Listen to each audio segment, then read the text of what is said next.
go 1-0 each and every week. You can't stop the pressure. We got to continue to build on this culture. I'm on another level. Sky's the limit. We just got to keep it going. It's the biggest game that we got next year. Welcome to NFL Live. Week 5 is upon us, and there's so much to get to, but coming in moments, we'll give you the latest on Russell Wilson's finger injury, plus the medical timeline for his return. You see him right there. You got Keyshawn Johnson, Ryan Clark, and Phil Yates here with you for the hour, and let's go back to that Sunday slate, because some great games. RC, you start us off. What you watching out for most as we head to Sunday? I'm excited about this AFC Championship rematch between the Kansas City Chiefs and the Buffalo Bills. The last we saw these guys on the field, Patrick Mahomes was going crazy against that defense of the Buffalo Bills, and Josh Allen was on the sideline with that look on his face. Right now, the Buffalo Bills are rolling. 2 shutouts this year, and the Kansas City Chiefs aren't necessarily playing great on defense, but I expect Patrick Mahomes, Kelsey, and Tyreek Hill to be ready for that Buffalo defense who hasn't seen people like them this year. Well, you're talking about that game. Let's stay out in Los Angeles where I'm at. You got the Browns and the Chargers. This matchup is going to be so intense. What do we see out of Baker Mayfield against that defense? But on top of that, what is Justin Herbert? How are you going to defend Justin Herbert, Keenan Allen, Mike Williams, Cook at the tight end position, Austin Eckler at the running back spot? If, in fact, the Chargers win this game, they are the AFC champs already, in my opinion.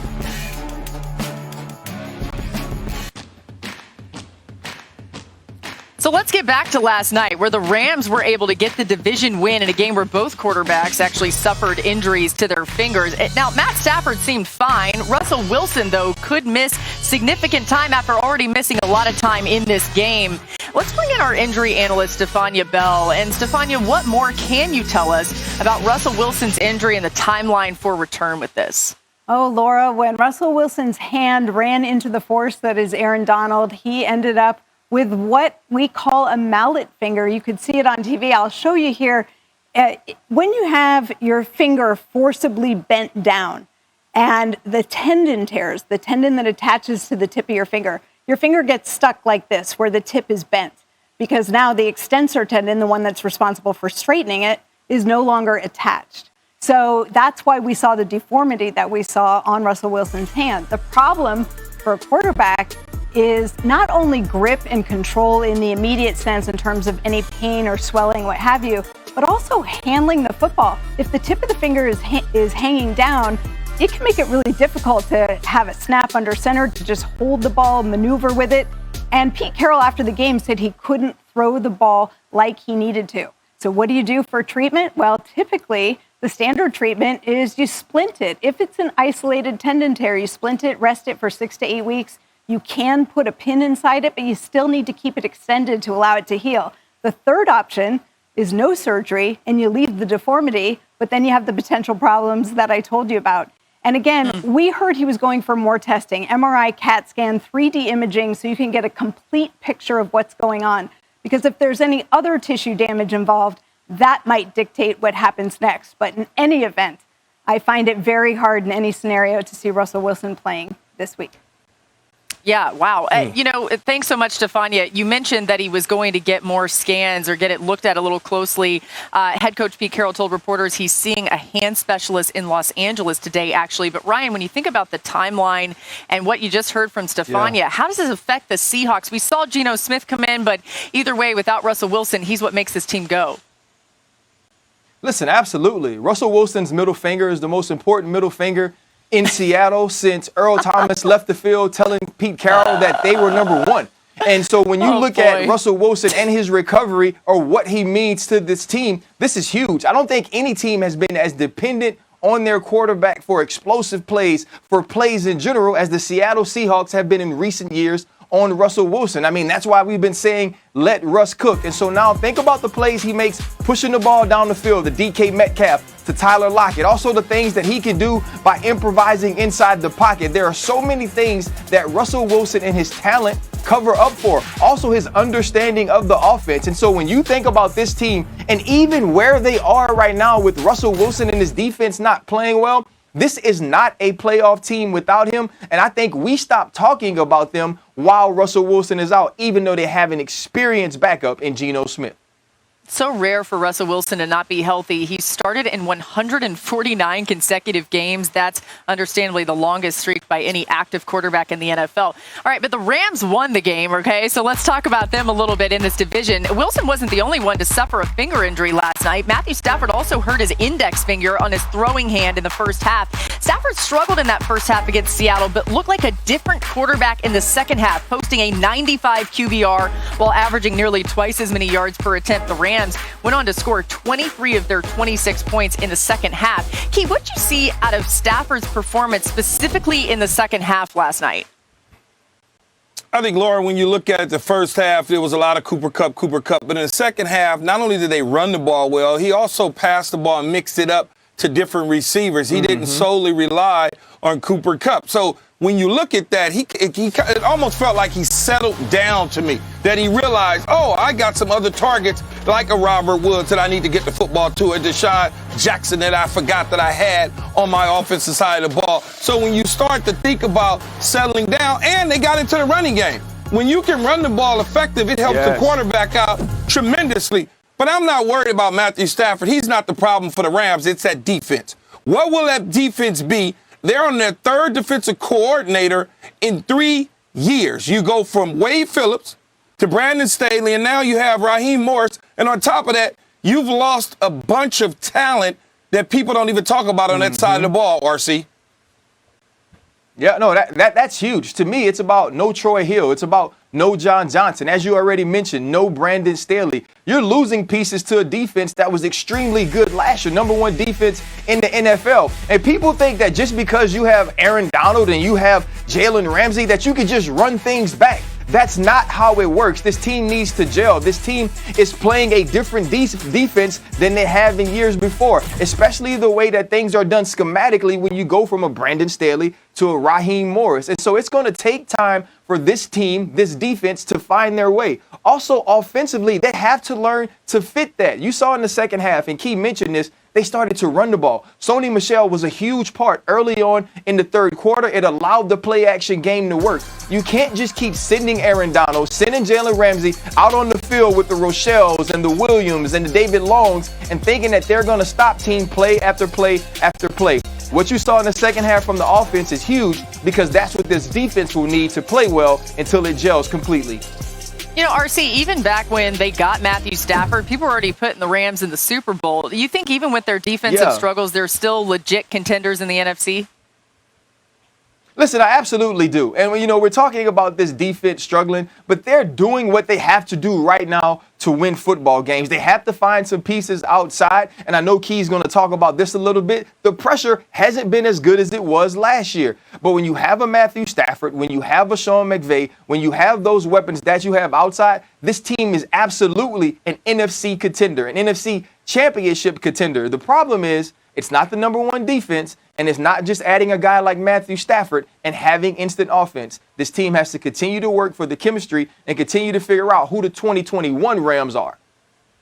Hey, Key, you want a quick ad there? Yeah, and what I was going to say is as long as they are capable of making a run in NFC, as long as they can shore some things up front, start to get some pressure, because as Marcus mentioned, the back end, that back end has got to coincide with the front end of the defense. Aaron Donald's got to start getting pressure. They've got to start to figure out how to get Floyd open. Whether you're bringing guys out of the secondary, whatever it is, you can't depend on defensive backs holding up for a long period of time, especially when you go up against teams like Arizona with a quarterback who can run around. RC, did Key just call you Marcus? Key, did you just call him Marcus? He did. He did. Listen, I've been eating good, Did I call you Marcus? I've been eating good, Laura. Laura, I've been eating good. You see it? All these You see LSU it? guys, Key, They don't know we I might can't have keep that track yak of in them. here. I might have that yak in here. Man, Key, I love you, but I got to call you out. Bad. You call somebody by the wrong I'm name. so used to being with Marcus all the time. I know. Hey, it happens. This is what happens when we put Key on a So, Friday. Key, you saying right, we all look alike? So we all look alike, Key. Stop. Now, it's that LSU thing. We're moving on. All right, let's get injury reports from Field Yates here. We need all the latest heading into Sunday. Field, let's start with San Francisco and the latest on Jimmy Garoppolo. Yeah, Laura, usually I'm the one that people confuse for Marcus on the show. Don't worry, Key happens to us all. But let's start with Jimmy Garoppolo. Got gruesome ankle injury versus the Giants. This week, Dak takes on the Giants, coming off their first win of the season. For more on Dak and the timeline, the journey that got him here, here's our Cowboys Nation reporter, Todd Archer. Laura, go back to the spring. Dak Prescott, he told us that the ankle injury, it's buried. It's in the past. He's 100% ready to go. Well, it's really not that easy to move past such an injury. It was a big storyline going into the opener against Tampa, and it's certainly a storyline this week against the Giants. 364 days after suffering that compound fracture and dislocation of his right ankle, he's seeing the Giants again. I recently spoke with Alex Smith, who knows something about coming back from such a serious injury, and he said he's been impressed by what Prescott is able to do, clearing the hurdles mentally and physically from such a big injury. And certainly the numbers bear that out. 10 touchdown passes, 2 interceptions, completing 75% of his passes. But Laura, remember this as he sees the Giants this week. Prescott is 7-2 against New York. He's not lost to them since his rookie year. 17 touchdown passes, 4 interceptions. That's the storyline Prescott hopes we're talking about after the game Sunday.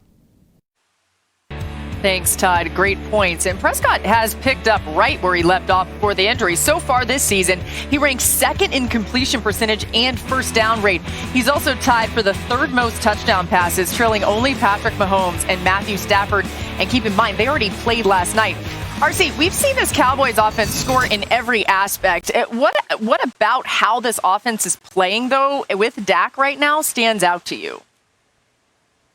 This offense can beat you any way that they need to, and so can Dak Prescott. We watched this offense week 1 play with the Tampa Bay Buccaneers and throw the football 60 times, drop back and allow Dak Prescott to sling it wherever he wanted to. And then we've seen the run game pick up week after week after week and watch Dak Prescott be pinpoint accurate and make huge plays in the red zone. Dak Prescott is playing like a man that's comfortable. This offense is playing like a team that's comfortable. They understand that now it's only about winning. When you have a running back that has 90 million, a quarterback that has 140 million, these dudes ain't playing to put up stats. These dudes are playing for rings. They're playing for Super Bowl championships. And with the way Kellen Moore is calling offense, and now having a guy like Dan Quinn who understands not only delegating as a head coach, but putting people in the right place defensively, this team has so many expectations and aspirations of winning every year, but now finally they can come to fruition.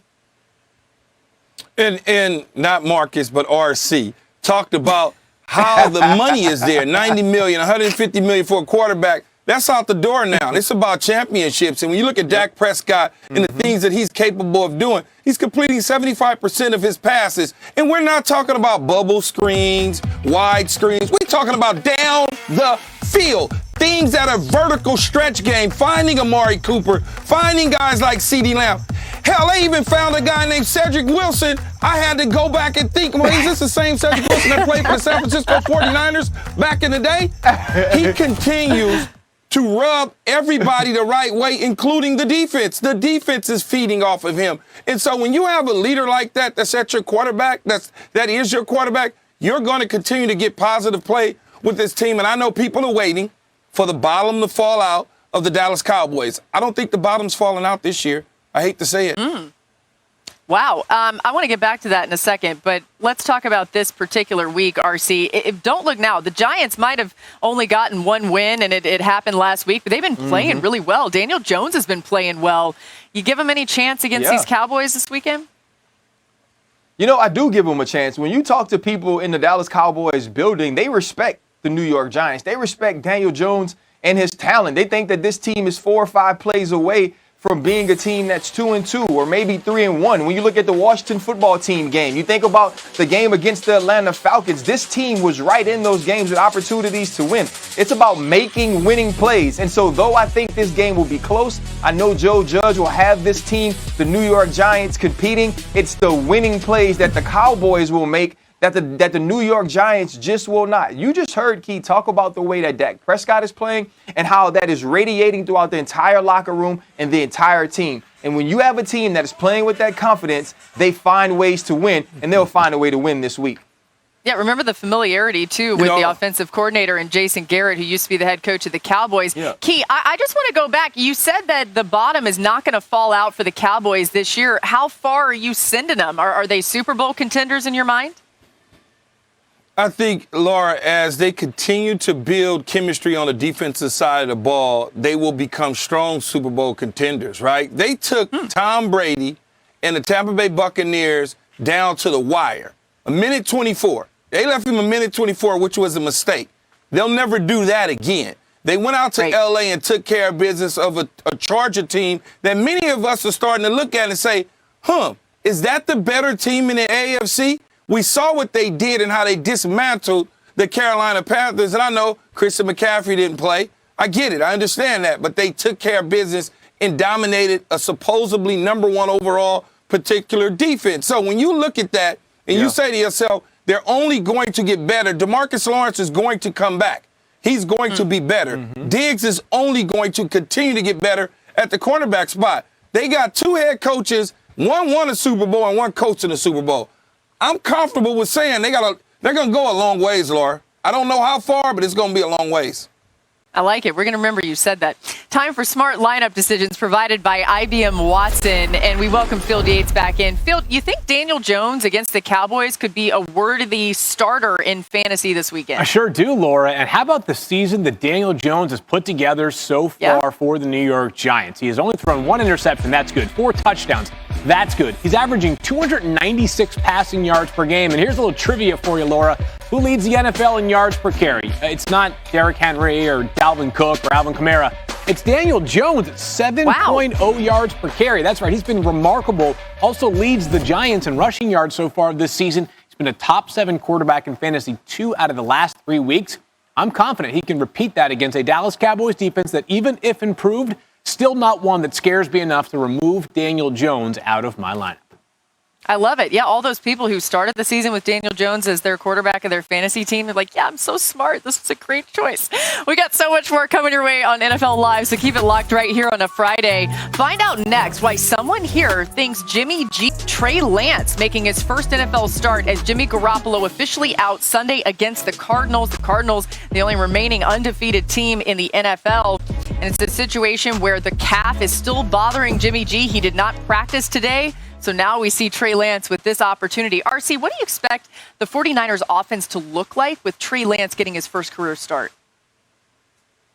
Well, you know what, Laura? It's not about what I expect. It should have been about what the San Francisco 49ers expected. And you should have expected that Jimmy G would miss a game in the first 4 games anyway. So Trey Lance should have been prepared. And now what I expect is that they'll be more prepared for Trey Lance this game than they were for him in the second half last week. Last week, they looked disjointed. They didn't look like they had things on the same page. Trey Lance wasn't accurate. I expect more quarterback runs from Trey Lance. I expect more getting Deebo Samuel, Brandon Ayuk, George Kittle involved in the play early, getting the ball out of Trey Lance's hand and allowing him easy reads, and so those guys can get yards after the catch. And also expect some planned shots. When you have a dude with a strong arm who is talented like Trey Lance, you have to give him a couple of opportunities with one-on-one coverage to take some shots down the field. We saw the huge play early on in the preseason. Deebo Samuel runs wide open against the Seattle Seahawks last week. If you can hit some of those plays, I think you take the pressure off of Trey Lance to continue to be consistent play after play, play in, play out. Allow some of that athleticism and explosion to work for you if you're Kyle Shanahan. Yeah, I mean, the talent that Trey Lance has is undeniable, but RC, this is a tough Cardinals defense. You even talked about it earlier in the week with what they can do and what they present, really being a complete team on the defensive and offensive side. Let's switch to the Cardinals offense, though, Key.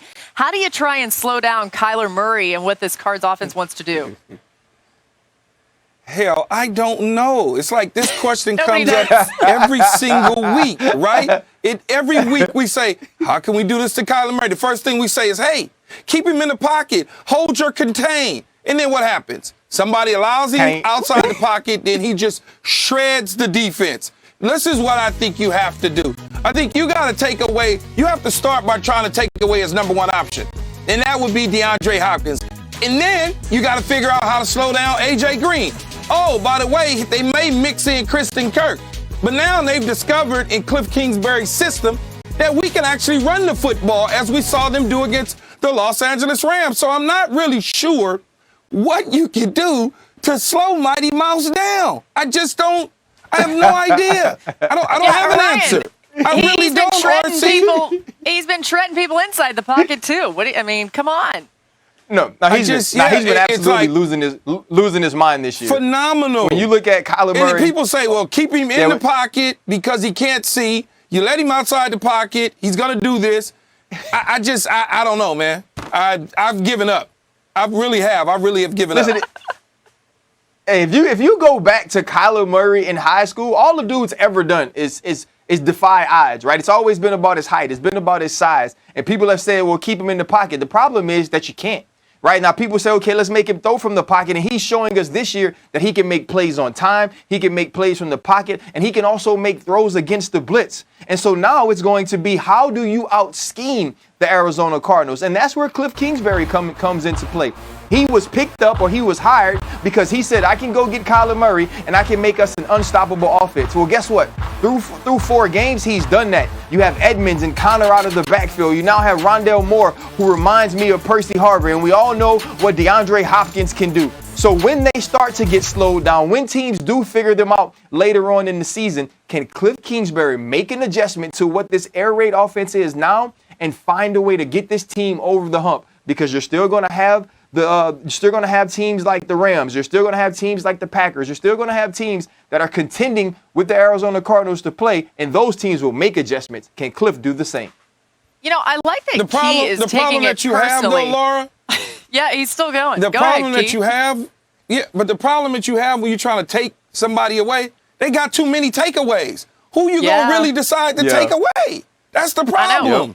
Key, it's basically like Key is the defensive coordinator for any team that's going to have to play the Cardinals right now. He's like taking this so personally. I love it, Key. You're so invested. It's awesome. Let's get to Field Yates again with the DraftKings Daily Fantasy Lineup. Field, who made your roster this week? Yeah, Laura, let's do it. And as always, we have a budget. We got to stay within the budget. And of course, as a result of that, you got to find some values. Let me take you to a player who I think has a chance to break out this week. And I'm sure there are Panthers fans saying, yes, please. More importantly, I think there are a bunch of fantasy fans who are saying, Robbie Anderson, where is the player that had 95 catches last year? The guy who earned a $29.5 million extension just before the season began. I think that player shows up on Sunday at home against the Philadelphia Eagles, who over the past 2 weeks have allowed over 800 yards and 80 points combined. Now, if you're going to go for a value play like Robbie Anderson, you're going to be able to pay big elsewhere. Stephon Diggs of the Buffalo Bills is a wide receiver that I found room for in my lineup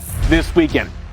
Diggs and the Bills travel to Kansas City to play against the Chiefs, who we know are going to score a lot of points. They're also going to give up a bunch as well. Stephon Diggs has not had quite the start this year as he did last year. I expect Sunday night could be a night where the over-under pushes to like 75 points. It could be one of those games where the last team with the football wins the game. Stephon Diggs should have a big night on Sunday. And if you look around the rest of our lineup, we mentioned Daniel Jones earlier. He is the quarterback in our DraftKings lineup for Week 5. Yeah, I'm adding Daniel Jones as my starting quarterback ASAP. You convinced me, Field. I'm so sold on this. It's going to be great, even against the Cowboys defense. We got more coming your way on NFL Live. Do not miss what's next as we talk about the AFC teams who are 3-1. Who's most likely going to improve to 4-1 and who might lose their touch? We'll get into it next on NFL Live. DraftKings. Football matchup has the electrifying Lamar Jackson and the 3-1 Ravens hosting Carson Wentz and the Colts. They're coming off their first win of the season against the Dolphins. It's 8 Eastern on ESPN, ESPN Deportes, and the ESPN app. Our coverage begins, as always, with Monday Night Countdown at 6 Eastern. Some news to get to today as Las Vegas Raiders coach John Gruden sent an email with racially insensitive language about NFL Players Association President DeMaurice Smith in July of 2011. The Wall Street Journal reported this on Friday. In it, Gruden wrote that Smith had, quote, lips the size of Michelin tires, end quote. The Journal reported. Gruden told the Journal he didn't recall writing the email. He apologized. He said, I'm really sorry. The NFL released a statement saying, the email from John Gruden denigrating Smith is appalling, abhorrent, and wholly contrary to the NFL's values. We condemn the statement and regret any harm its publication may inflict on Mr. Smith or anyone else. At the time, the NFL and its players were in the midst of trying to resolve a lockout. As you may remember, Gruden was the lead analyst for ESPN's Monday Night Football at that time. Let's get to some more around the league as we head into an incredibly pivotal Sunday. There's 6 teams in the AFC with a record of 3-1 entering Week 5, and some of those teams, you see the Browns on there, they're coming off arguably Baker Mayfield's worst game in almost a year, completing only 15 of 33 passes for 155 yards in the win last week against the Vikings. Sources confirmed to ESPN that Baker has been nursing a partially torn labrum in his non-throwing shoulder since Week 3 and wearing a shoulder harness. That could explain why Baker Mayfield looked like a completely different quarterback when comparing his first 2 games this season to his last 2. Over his last 2 games, Mayfield ranks bottom 5 in the league in total QBR, completion percentage, and has the league's worst off-target percentage. Not exactly ideal after leading the league in completion percentage the first 2 weeks. That partially torn labrum at least looks to be having a significant impact. And even as we've talked about this week, Dan Orlovsky, our quarterback on NFL Live, throughout the week said that really can affect the way that a quarterback throws the football and can affect accuracy, which is usually one of Baker's strong points. So when looking at this game, there are a few intriguing matchups. RC, the aspect of this game that you're focusing on most would be what? It's going to be this Cleveland Browns defense against Los Angeles Chargers offense. And I hear all this stuff that we're talking about Baker, but when you look at the 2 sides of the ball that come into this game playing the best, or the 2 units, it's the Los Angeles Chargers offense and it's Cleveland Browns defense. We watched this defense dominate the Chicago Bears and Justin Fields 2 weeks ago. We obviously saw them slow down Kirk Cousins and the Minnesota Vikings that have been playing amazing. And now they go against this offense with Austin Eckler and Justin Herbert and Allen and Williams and Guyton and Cook. They have all of these weapons on the outside, and the Cleveland Browns wanted to make their defense, which was a liability last year, an asset. And they have. Who's going to block Myles Garrett? Who's going to make the plays on the outside? I can't wait to see this matchup, and I believe this is what tells the tale of the winner of this game. Yeah, you're right, though. You look at the defensive side of the ball for the Cleveland Browns. I know that up front they bring pressure to bear. Their secondary is pretty solid and sound. There's no question about it. They can run the football. OBJ's trying to add some value coming back off injury. But the guy on the other side of the ball at the quarterback, the 6'6" dude, and Justin Herbert, who's big, who's strong, who's dominant in the pocket. You look at the trees that he has in Mike Williams, Keenan Allen, and when he's deciding to use the seam balls with guys like Cook, Austin Eckler out of the backfield. Justin Herbert has always been my favorite quarterback out of that class when those guys came out. He should have been the number 1 overall pick, no question about it. And I know your LSU guy, Joe Burrow, went to Cincinnati and has done a tremendous job. But Justin Herbert was the guy. I'm just saying, he was the guy. All I'm saying, he was the guy. And let's say Joe did go. I almost called you Marcus again. RC. You can't tell me the Miami Dolphins aren't sitting there and saying to themselves, why did we take Tua instead of Justin Herbert? Why did we do that to ourselves?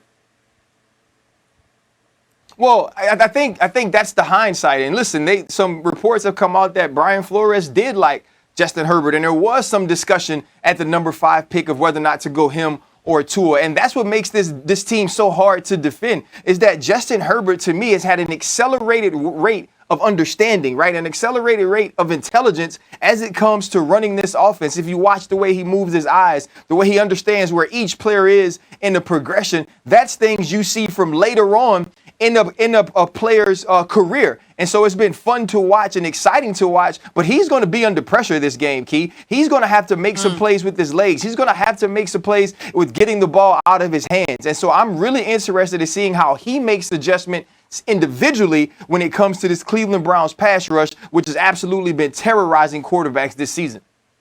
Yeah, I mean, if you think about some of the tests things have been accelerated. Just call it Marcus again? No. Yeah, I did that on purpose. No, RC, you said things have been accelerated for him, but you got to think he was a 4-year starter at Oregon, Laura. So he's going to be much better coming into the pros than some of these younger quarterbacks that had 1 or 2 years as starters. Hey, Key, a lot of us, and I was guilty of this too at the time, got wrapped up in what we saw from Oregon's offense that really did not show what Justin Herbert would be able to do at the next level. And to Key's point earlier, Herbert has continued to excel. He's continued to take those steps forward. But this is going to be a test for him. This game, both teams 3-1. We'll see what happens on Sunday afternoon. Got a whole lot more coming your way still on NFL Live. We'll see how many more times Key's going to call RC Marcus. Let's get to this big one. We've got the Bills